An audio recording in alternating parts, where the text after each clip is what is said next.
Wer von euch hasst die Polizei?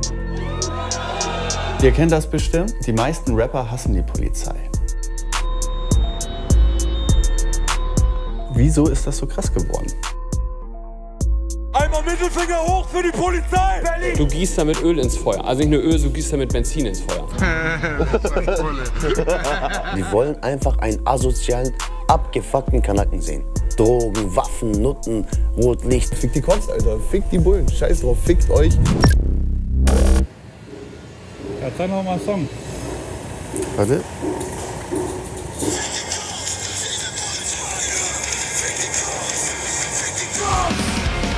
Ein guter Kopf ist ein Kopf, der sein Kopf über den Asphalt rollt. Gib ihm mit dem Teleskop, Todesfinger, Schädelbruch.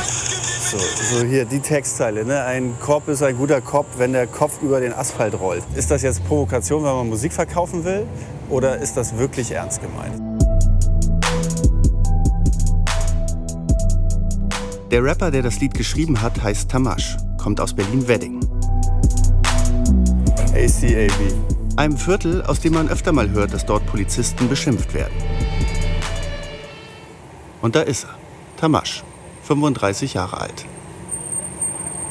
Moin. Hi. Guten Abend. Hallo, hi, Johannes. Hi, ich bin eine Frau auch so. Ja, lass da doch hinsetzen. Ich kann kurz mal hier reingehen und fragen, ob wir uns hier hinsetzen können und drehen können. Ja, super, oder? Ja, ich gehe schnell mal rein. So gut, ja. Woher kommt das? Also sozusagen, schreib mal, woher kommt, ich meine, das ist ja schon massiver Hass. Das ist ja sozusagen... Es ist einfach auch, glaube ich, ich bin halt hier groß geworden und hier hatte man gleich früh, ich konnte nicht mal zum Jugendzentrum gehen. Ich wurde als 13-Jähriger kontrolliert. Warum? Als 13-jähriger kleiner, dicker Junge mit Brille wirst du dann kontrolliert? Weißt du, so, Alter, ich gehe gerade zum Jugendzentrum und will Breakdance tanzen. Ja, was hast du in deiner Tasche? Sportklamotten. Es ist halt wirklich so, dass ich locker in meinem Leben ohne Grund 50 Mal angehalten wurde und kontrolliert wurde. Wegen nichts und wegen wieder nichts. Es gibt halt wirklich Polizisten, die werden nur Polizist, weil sie gemobbt wurden wahrscheinlich in ihrer Jugend. Und so benehmen sie sich dann auch. Ne? Und nochmal zu ihm, warum hast du das denn gemacht, das Lied? Wir sind Jungs aus dem Wedding so, und wir haben es halt nicht großartig um heißen Brei geredet und haben halt gesagt, fickt die Cops, Alter, fickt die Bullen, scheiß drauf, fickt euch. Was ihr macht, können wir schon lange. Aber ich meine, was das Harte an dem Lied ist, ist ja sozusagen eher nicht so fick die Cops, sondern ja, so ein Cop ist ein guter Cop, naja, wenn sein Kopf... Der über die Straße, ja, man muss halt provozieren, ne? Und wenn du ein Bild malst und, weiß ich nicht, und wenn da Leichen rumflattern in dem Bild, so eine gotischen Horrorbilder, weißt du, dann ist das Bild auch aufsehenerregender, als wenn irgendwie zwei füllige Frauen einen Apfel halten. Aber ist das denn sozusagen, ist sowas ernst gemeint? Dass man Polizisten umbringen möchte. Also, ich glaube, dass es in gewissen Situationen schon so ist, dass man gerne mal auch den Knüppel rausholen würde und so lange draufhält wie die halt, ne, bis die Person ruhig ist. Aber in Gedanken ist das schon so, dass du das immer gedacht hast, dass du es gerne machen würdest? Schon. Also nicht mehr, aber früher öfter, ne? Weil du hast halt versucht, irgendwas zu machen und immer, selbst wenn du irgendwas Künstlerisches machen wolltest, wenn du ein Video drehen wolltest, ey, da hast du Platzverweise bekommen. Du hast gefragt, warum? Weil ich das sage. Alter, jetzt würde ich dich aber umbringen. Weißt du? Aber auch jetzt nicht wirklich so Gedanken machen, so, dem lauere ich auf, zu dem und dem Zeitpunkt, so Psychopathenscheiße. Nee, das halt nicht. Aber schon so, ja, dich würde ich jetzt gern mal killen, du Arschloch. Tja, und wisst ihr was? Tamashs eigener Bruder ist Polizist. Here we go, come on. Grand Central.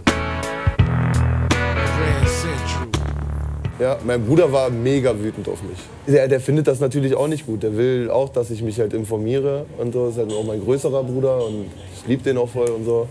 Ich glaube, der steht jetzt mehr, also er steht überhaupt nicht dahinter, dass ich sage, fick die Bullen und bla. Er ist ja selber aber Polizist. Er merkt, dass ich mir mehr darüber Gedanken mache als früher.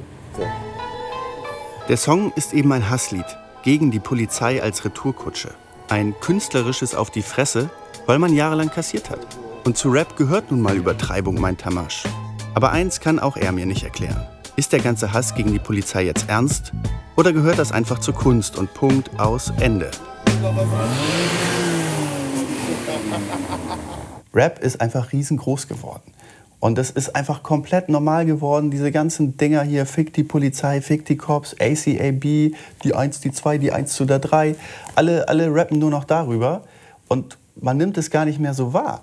Ja, verändere einfach nur ein kleines bisschen an dem Ganzen und auf einmal hört sich das dann doch wieder so an, dass man vielleicht noch mal zuhört. Und das haben wir dann auch gemacht. Eine Kleinigkeit verändert.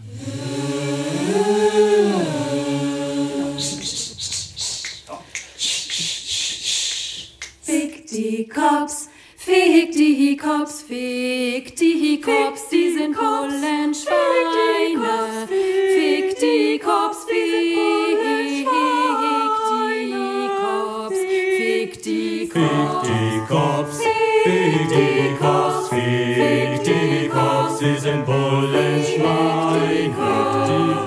Fick die Cops, fick die Cops, fick die Cops.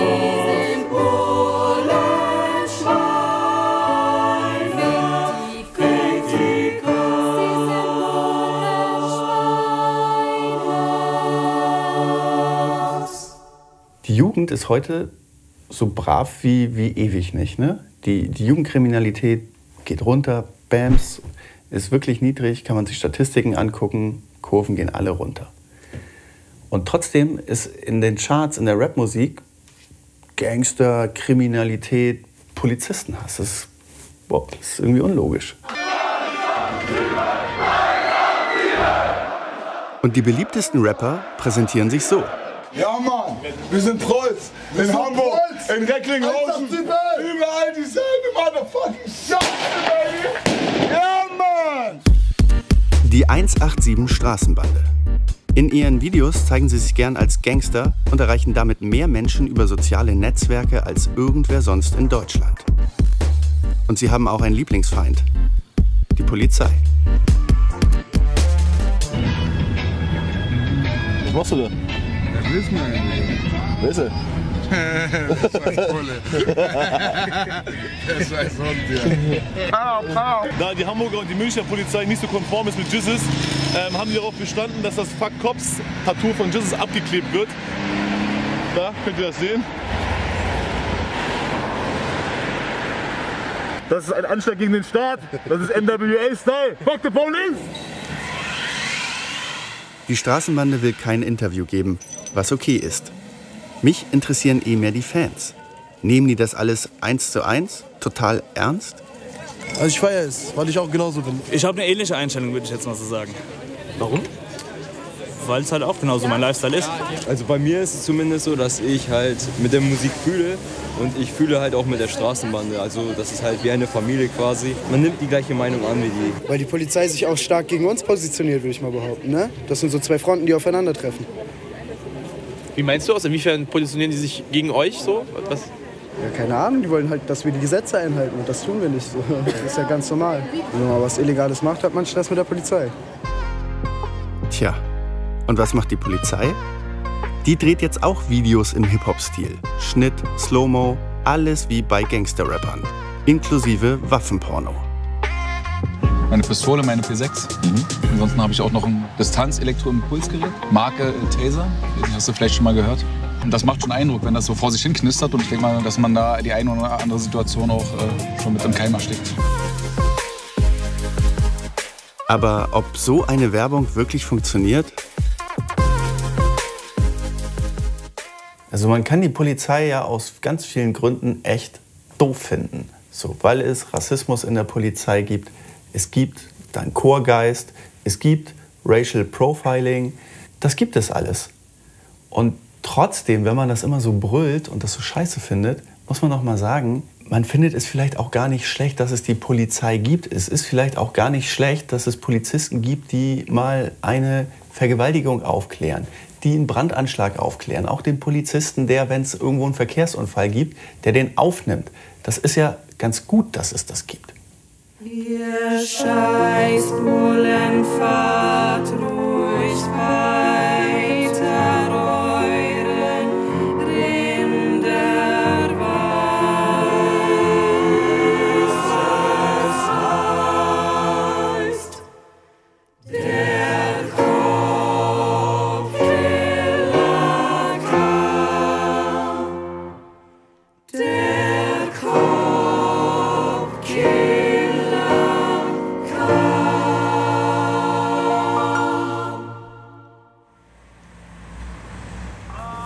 Love?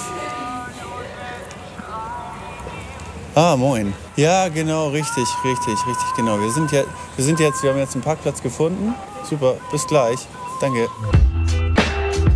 Celle, auch eine Hochburg des Gangster-Rap. Sieht zwar nicht so aus, ist aber so. Hier treffe ich den Rapper Armageddon. Moin. Hi, Johannes. Sedat. Sag ich Armageddon oder Sedat? Kannst du gerne Armageddon sagen. Willst du auch was essen? Ja, ne? Doch,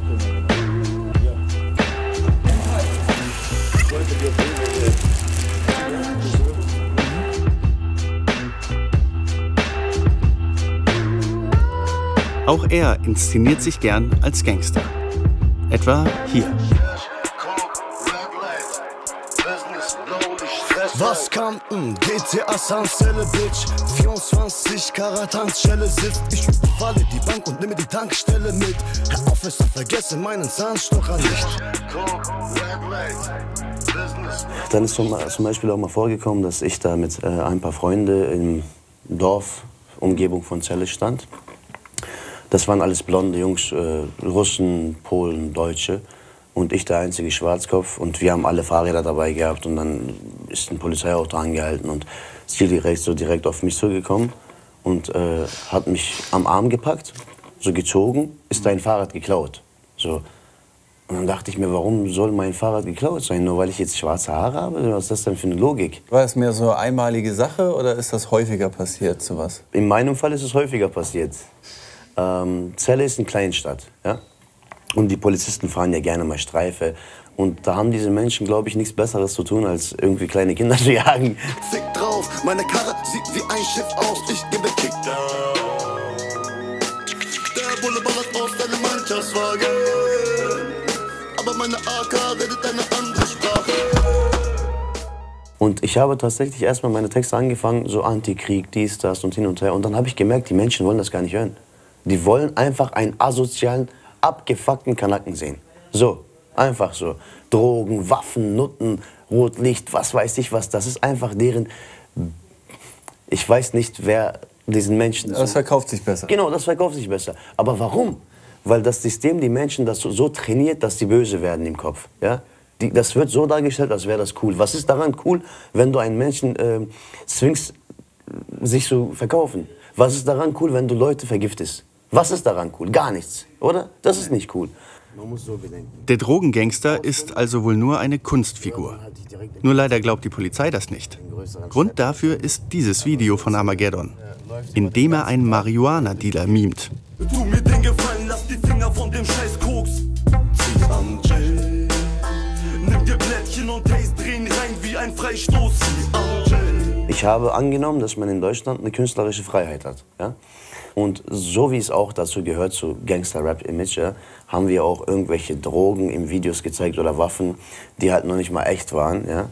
Und da, kurz nachdem das online gekommen ist, wurde bei mir 6 Uhr morgens bei dem anderen Künstler, selbst bei den Leuten, die einfach im Video beteiligt, einfach mal da rumsaßen und so weiter, Razzien gemacht mit Hunde und Ramböcke. Ich habe eine Anzeige gekriegt wegen Handeln, bandenmäßiges Handeln mit Drogen in nicht geringen Mengen. Und dann frage ich den Polizisten, wie kommen Sie darauf? In meiner Akte ist doch nichts mit Drogen. Noch nie bin ich auffällig geworden mit Drogen. Was soll das? Dann sagt er, ja, es wurde gesichtet, dass Sie 2 Trainingstaschen voll mit Marihuana und Kokain da und dahin geliefert haben. Bin ich Ferrero, doch komm mit Raffaello. Parazählen, so ist Routine und Kreislauf. Normal, dass du nach einem Zug nur noch im Kreis läufst. Dann sage ich, wo wurde es denn gesichtet? Kann es sein, dass es auf YouTube gesichtet worden ist? In einem Musikvideo sagt er mir tatsächlich ja. Und dann schaue ich ihn so an und sage, wollen Sie mich gerade auf den Arm nehmen? Ist das Ihr Ernst? Das ist ein Musikvideo. Dann müssen Sie doch jeden einzelnen Hollywood-Star verhaften, der da in einem Fernsehfilm Leute erschießt. Der hat doch gerade Leute erschossen, das wurde gesichtet. Kaum zu glauben, stimmt aber. Die Staatsanwaltschaft Celle bestätigt, das Video sei ein Beweismittel. Die Ermittlungen dauern noch an. Give a fuck to say. Logisch. Ursprünglich kommt Anti-Polizei-Rap aus den USA, aus den Ghettos. Und deshalb lassen wir uns all das doch am besten von jemandem erklären, der von dort kommt. der Hip-Hop-Ikone Eve. Wir kennen doch alle den berühmtesten aller Rap-Songs, Fuck the Police, oder? Und es ist keine billige Floskel. Ich komme selber von der Straße und ich hatte schon als kleines Kind Angst vor der Polizei. Man kann also sagen, dass es immer schwierig war zwischen uns und der Polizei. Es war nie eine gute Beziehung. Und weißt du, es wird ja auch immer schlimmer und ich verstehe es auch nicht. Jeden Tag wird jemand erschossen. Schwarze werden jeden Tag ins Visier genommen. Und ja, es muss sich halt endlich etwas ändern. People are being shot every single day. Black men are being shot, targeted, I believe, shot down every single day. Things need to change. Things need to change. And yes, does it... Und ist es okay, einen Song darüber zu machen? Glorifiziert das den Widerstand? Ist es sensationsheischend? Vielleicht.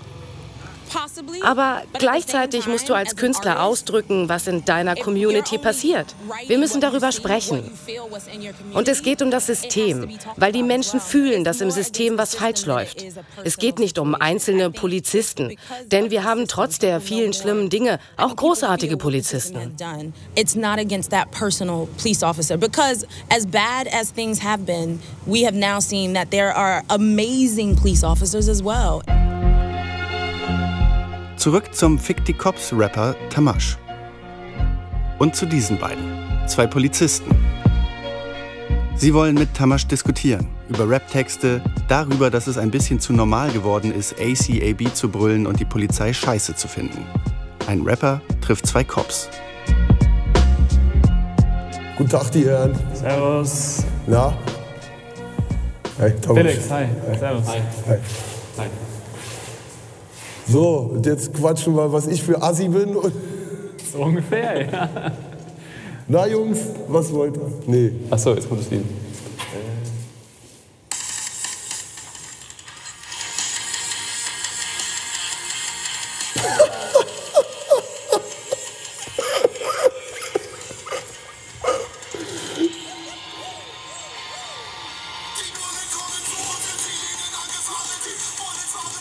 Übrigens das bestverkaufteste T-Shirt von mir, ne? Das Fick die Cops T-Shirt. Wenn dann so Mütter mit ihren Kindern im Fick die Cops T-Shirt dastehen. Ja, reicht jetzt. Komm, reicht jetzt. Ja, müssen wir auf ein Level bringen, oder? Das ist schon wichtig irgendwie.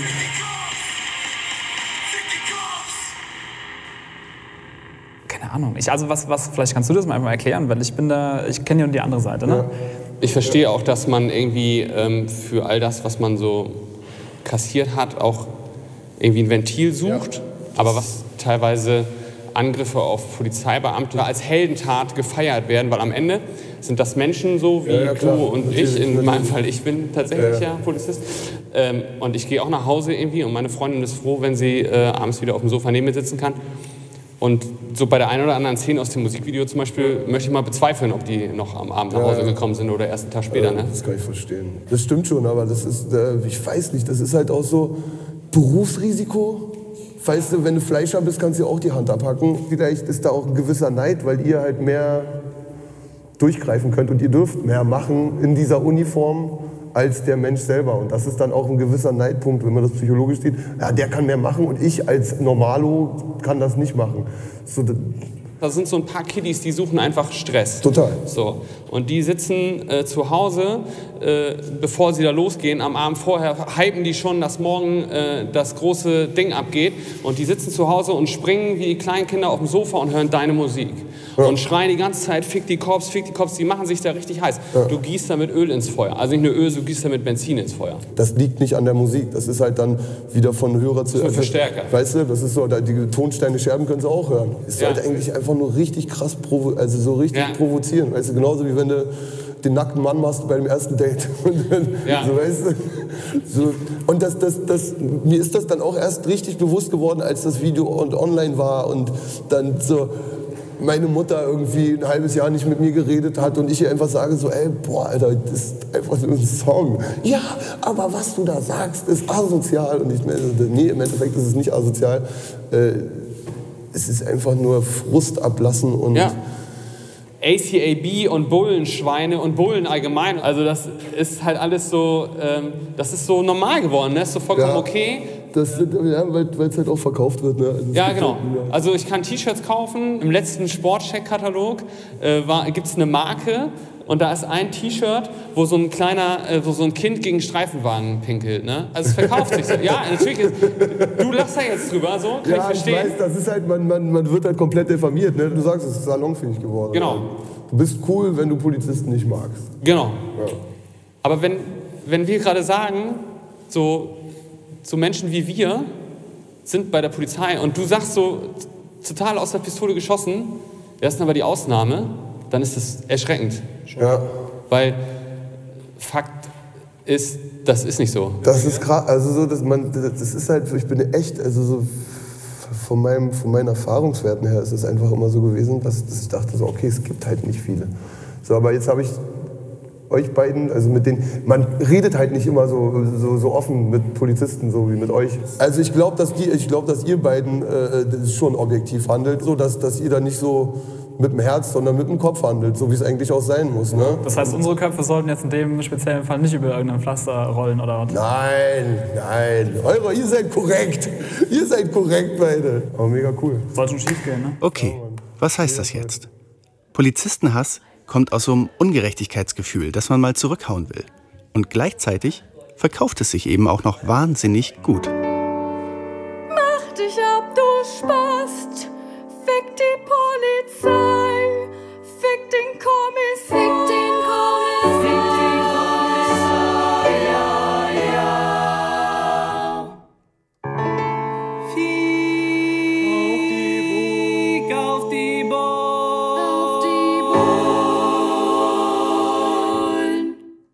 Wir machen Party. Das Blaulicht am Hoch, was zu sehen ist. Zu sehen ist. Zu sehen ist. Fick die Polizei.